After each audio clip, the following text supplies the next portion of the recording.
So what I'd like to try to do is I'd like to try to take a linguistic academic concept, and I'm trying to make it approachable and understandable for parents, teachers, administrators, people who might not be interested in studying linguistics, a linguistic concept, and how it's important for whether it's English language learners in an ESL classroom or whether it's in a dual language environment.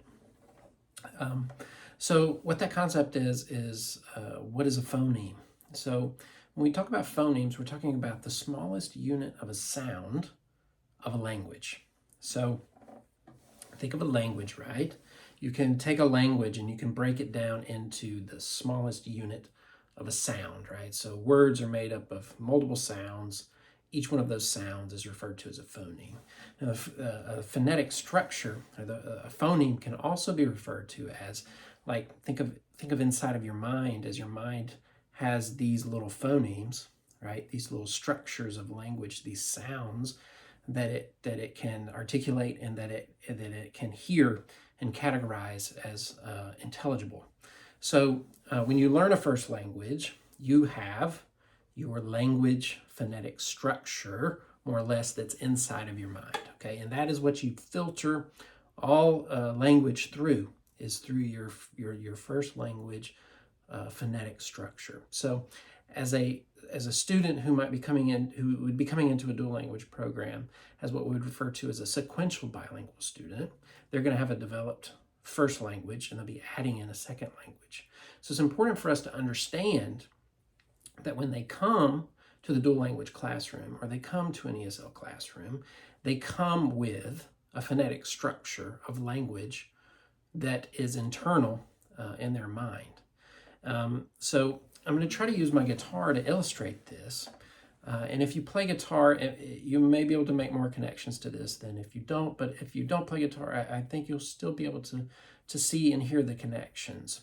So if I'm a student who has developed a standard tuning, or we might say phonetic structure, that means when I try to make I want to say a word, I want to make the D like a D chord structure, right? I know how to make that structure on the guitar. It says my D, this is my C, this is my G, right? It's my A.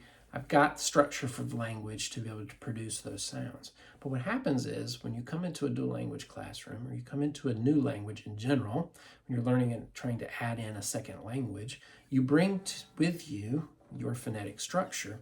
So I bring with me my D chord into the dual language classroom, my structure, and then when the new language is presented to me, I'm using my D structure, my standard chord, my standard tuning structure in my mind, and it sounds like this. It doesn't sound right, right? I'm trying to play the music. Oh, there's something that's sort of similar there, right? And there are connections, there are overlaps between languages. So sometimes we get a little something, but most of the time it's difficult, right? That's why you can't just understand another language the first time you hear it, right? And this is a mysterious process, and we could talk for a long time about all of the theories of how language acquisition happens, but all I want to focus on now is the phonemes and the phonetic structure, and understanding that when we come to a classroom, whether we're a student or whether we're a teacher, we need to understand this concept. So particularly in the early stages of language development, it's going to be important to help students become aware. That's the key thing, is awareness. Because sometimes we may be producing a sound, saying a word in a second language, and we think we got it great, but we're substituting sounds from our first language. And because that's what we hear, we can actually hear the sounds of another language. If it's a sound we don't have, we don't hear the sound, okay, until our ear and our minds get trained to hear that sound and be able to articulate it. We'll substitute something from our first language. Okay, so we need to be aware of this. You have to become aware of it. And so being explicit about this in the early stages, I think, really helps. Later, once those sounds can then be more acquired, they become natural. You don't even have to think about it. But at first, there is some training that's helpful to do with the articulation to get that phonetic structure reorganized for that second language. So you might have a student who speaks Spanish, who's in the English classroom, who's trying to read the word this, right? Well, they don't have the TH phoneme in Spanish. There's no TH phoneme for that student in Spanish. So what they do is they take something they do have the D sound, and often they'll substitute the D sound for that TH and they'll get dis. So they'll bring that dis with them. And we can understand it, but it's not clearly articulated. So we have to make it explicit. We have to show them where to place their tongue, goes between your teeth. You're going to have air come out and you're going to pull your tongue back and it's going to go th, th, th, th, th. And they practice and you do minimal pairs and you have these words and then you can get them to say this, right? Not this, but this. Right? It's a clarity issue. And I guess I should stop for a moment and briefly just say what I'm not advocating for is taking away accent. I'm not advocating for that at all. I'm not advocating that there is a correct standard form that is better than other forms of articulation of pronunciation. If someone were to try to tell me that my accent is not acceptable and that it needs to be changed, I would take serious issue with that person, or I wouldn't take them seriously at all. So our accents, our ways of speaking from our communities are deeply rooted in the nature of language and what's meaningful about language. And so what we're not trying to do is say that needs to be replaced. But what we're trying to do is say we need to establish a fundamental framework so that students in a dual language classroom can have the structure that they need to understand the new language as well as articulate the new language in a way that is intelligible. Okay, that if we don't want it to down to saying this is a target in the way of intelligibility, no, but I'm not saying it's wrong to say that, but I'm saying it's more clearly articulated within the structure of the literary standard of that language to say this instead of this. Okay, so another example would be, for example, if you're an English speaker going to Spanish, the double L, right? Double L, A-M-A is not me llama. I'm not me llama. I'm not me llama, David. Right? I'm me llama, David. So you have to make it explicit that the double L makes a yes sound so that when the students are reading or they see that or they can begin to hear it, right? They can understand that that is the new sound phoneme for that language.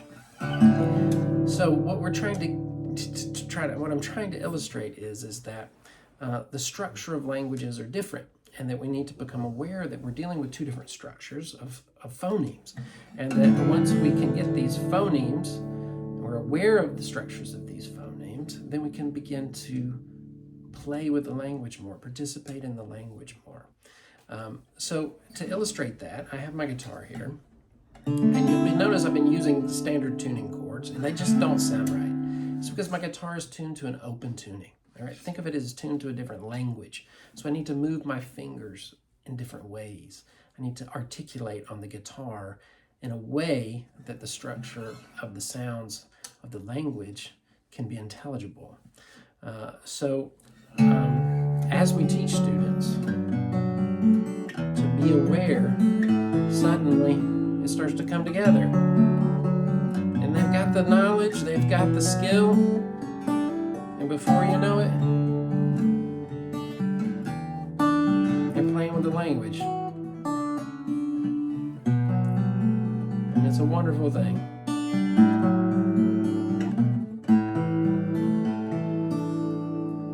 But in order to get there, we have to have this awareness, I think. I mean, language development, is a mysterious process, but I think we can help it along a little bit by having this awareness and understanding of the distinctions between sounds and phonemes of language, so that we can go from using our standard structures from our native language to trying to impose these structures. If we try to impose these structures on the new language, we're going to run into things that sound like this. If we learn the structures of the articulation of the new language, then we get beautiful sounds.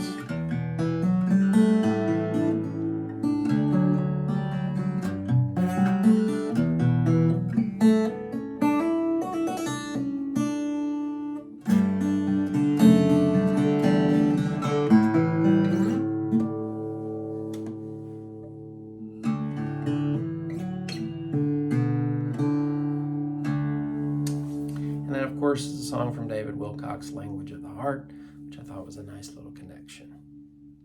So I hope this has been helpful in understanding that languages come with phonetic structures, and what a phoneme is, and why it's important to become aware of those phonemes and the structures and how to address it so that students can begin to play and make music in the new languages.